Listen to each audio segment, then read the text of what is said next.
Bismillah ar-Rahman ar-Rahim. Assalamu alaikum wa rahmatullahi wa barakatuh. There are standards, metrics, analytics, which all amount to better data-driven business intelligence. These tools are essential to help market a product, expand reach, measure the success of sales campaigns, track what is working and what isn't working. These tools are more powerful now than they've ever been in all of human history. We utilize these tools in the Islamic space too, and in our case, we use them in Bayina. We are no experts, we all know that, and our team is evolving, but I can see that this approach is bearing results. This brief share is about my own mindset and the mindset I hope to maintain and nourish within my own organization, within Bayina, under my leadership. Allah wants us to excel on every front. We must utilize the best tools at our disposal and with our best efforts. That is what ihsan is, and we're supposed to be characterized by it in everything that we do. This, however, is only part of the picture. The success one might see as a result of following the right tools, the right strategy, the right amount of effort is still a result. And results are always dependent on Allah's permission. People that have better plans, better tools, better execution may not be given results because they simply didn't get authorization. What do I mean by authorization? I mean divine authorization, Allah's authorization. This is the second part of the picture, but still not the entire picture. There is a common conflation between meeting success in some measurable way and Allah blessing the effort. Meaning in our case, we reached 2 million subscribers on YouTube, for example. And that might make one of us think that this effort has Allah's blessing. Allah's permission, yes.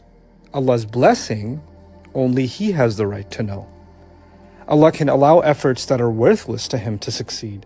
Allah can allow people to believe they acquired something great only to find that they ended up in haba manthur on Judgment Day, scattered dust. No one should think that Allah is allowing any measure of a win in this worldly life, and that necessarily means Allah endorsing the effort.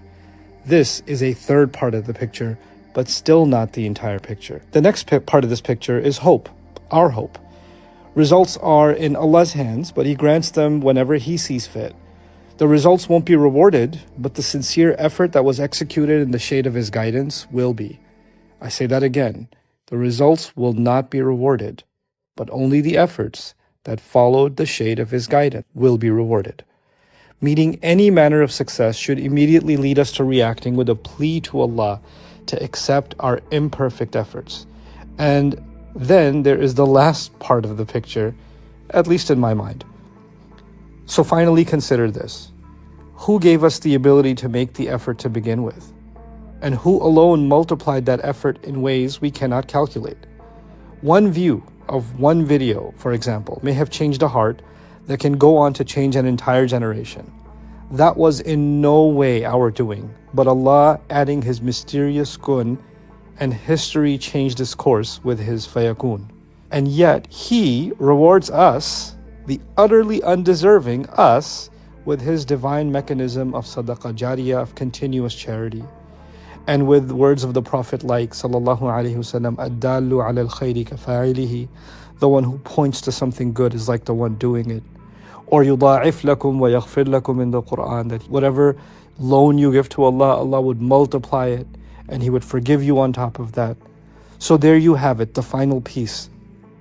Our efforts aren't the cause of the result, but our efforts may be worth so much more than any result we can measure in this life.